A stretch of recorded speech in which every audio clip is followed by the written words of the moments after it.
Tá muid beoríis. Okay.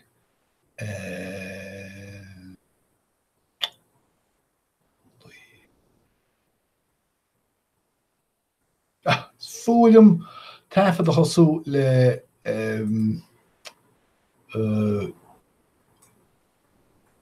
neamhcínteacht ach tá méid déana sin a níos díreach. Is leidú. Okay, Railín, tá an inneog sin is leidathe agam, agus Railín tá muid ag beanú na scéalta móra nóíochta ón séúláidíag míúil rábhíle sa hochtíag an luain.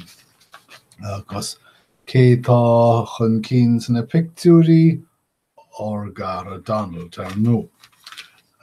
Fá cumid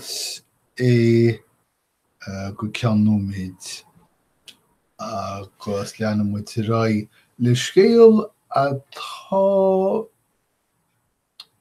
ag fechas sa chúlra le míórónús agus sin scéal an cháirdinéid Theodere McCarrick.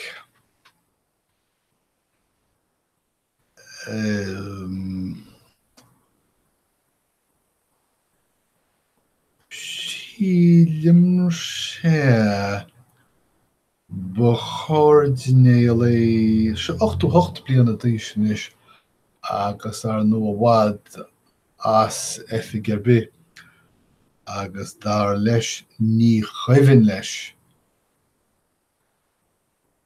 rudidir bid in a líomhaintí a chuireúine le. Credim sé iad. Rua giúmachas a fósta, brisúi, díbríwa. Ach mar sé dag sé a lora gine dhia mar sin féin. Dag sé léirscris in dhia. Agus ó na scéalta atá againn agus na líomhaintí atá againn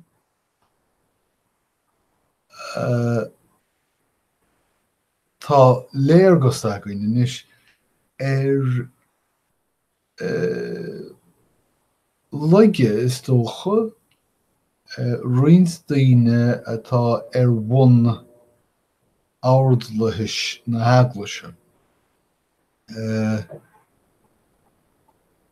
Di réile chéile tá muid ag feiceáil go bhfuil leochailiocht éigin ag baint le sagart áirithe go bhfuil éasca antú. Mar sé ní chabhraíonn céimlithas na haglaise agus ar nó is ón is sochanta leochailioch lág seo a hagan lucht ceannis na haglaise. Ceit is féidir teach. Conas is féidir teach timpeall seo? Níl is é. Tá an lámh Uachtar ag Vladimir Putin éidir roinnt daoine. Trí híocháin ag an mabhar d'áil a bhuíochas le Donald Trump Uachtarán na Stát Aontaithe is cosúil. Tá méid atá tití amach le dhá bliain an nús, bliain go léithe nús. I le na Rúise agus tíre an iarthar ag chur roinnt bhá daoine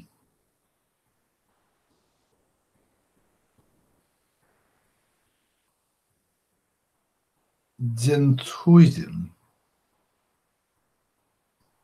go bhfuil gníomhaíochtaí Donald Trump chun sochar tarifa agus leas na Rúise. Ach ní fios cén focail eile rísin seo. In tionchar atá ag an rúis is cosúil go bhfuil tionchar ach ach ní fis conas agus cad é. Tá daoine ag rá go bhfuil tafid PPán. Si roiínsa go bhfuil se chu siimplí leis sin. Sílim gur íorthóir Manchúrach é Donald Trump. Sin scéile. Leanna mé raibh. Tá na Stáit Untaithe tá athrú páirt na Stáit Untaithe ó thaobh cainsanna leis Taliban. Le déanaí dúiltaí na Stáit Untaithe cainsanna díreacha a bheith acu leis Taliban ag rá ina áit sin go raibh siad i gcéire rialtas na Afganastáine a bheith i lár buail na cainsanna.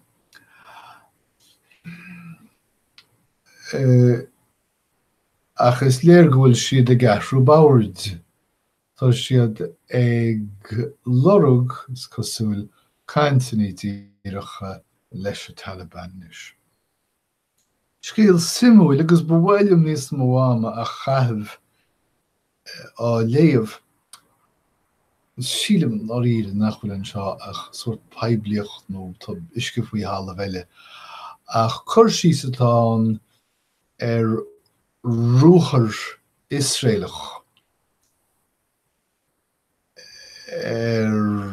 Hach Ari, Stóras Ari in Tehran chun rúine núcleacha na Híráine a ghuid. Rúthar lasánta go maith a bheith é mar dar leis na tóiriscí atá tacaí amach ní rá acu ach sé uireach leig is fiche ní nóiméad. Tá ceist éile acu. Má bhí na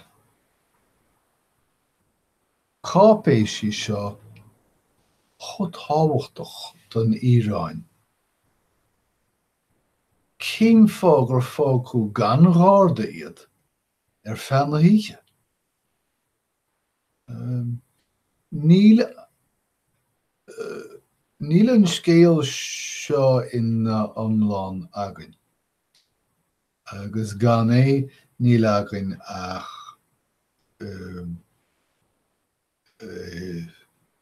Cad éon terma táhaim. Gáifechas ón Israel. Céir rinne gúteafar 2.9. Is cosúil gur ghuid gúteafar 2.9 rúin Verica go háirithe rúin an pháirtí Ghaonlaithe. Agus tá scéal i New York Times an léinneamh a leanan braiteogaí gúteafar 2.9 tríd a Rómáin go dtí an rúis. Cad is braiteoga é? Well, má tá octopus agat. Tá 8 bhraiteog aige. Tugtar Aircán ar a freisin ach salam braiteog mar acu. So má tá sco éanad rúthaid ag na Israeli, tá sco éanad heiceála ag na Rúsí. Agus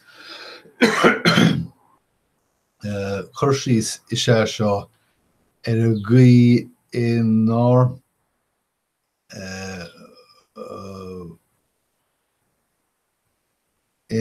leathnaí siad, in nár chuir siad an taisce eolais faoi bhéal a phobail. Céir tá Elizabeth Warren ag déanamh. Tá sí ag taobh sús thuair mise seo ghabhlaí an nóin. Tá sí ag taobh sús do achtas uachtaránachta. Níl sé ráite aice go neamhálamh go fóil ach creidimse go dárlói sé. Ach má tá siise tá roinnt déanlaí eile. Tá is ag na déanlaí gur mó is dóichí go mai sunto an cléochló an sa bhliain fiche agus go mai uachtar an déanlathachán bhíidir é. Céir atá Donald Trump i dtí tá sé ag suathe ábhar an domhan. Go leor. Cambridge hasanna. San sin a bhaireann na cruimhnaí leabhar agus na bá. Sé na bá. Gníomhairí libreálacha tá siad láidir i California. Cuimhnachán don eachtra lámhaí i Charleston. Tá sé á phleanáil ag an eaglas inar tharla neachtra. Tá nuamhrach ag tosú chláir chun oifigí póilíneachta a chraonáil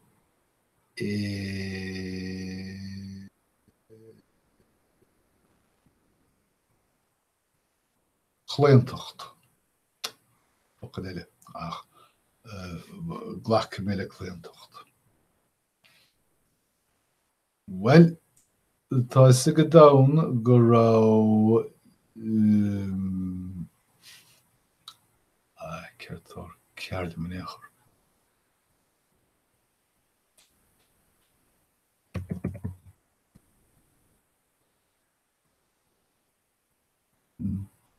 Tá sa go domhan go raibh tubaiste i Puerto Rico le déanaí agus san éis na banc ag sleann uisteach tan ráta foríochta ag ardú agus tá athealmhaithe ag tosú. Sin tá tithe á leagan go talamh nó á dógáil arás ag na banc ceall airige de bheith na húnéirí íocastú. Tá Novak Djokovic i réim i Wimbledon, bailú dír. Tá an críomh bainte aige. Well, bailú dír saite Baron Cohen, nó bailú dír a chomhlacht bolscaíochta. Tá anam feici agam i ngach cúine de rán an Idirlín le riint léhantaí an ús.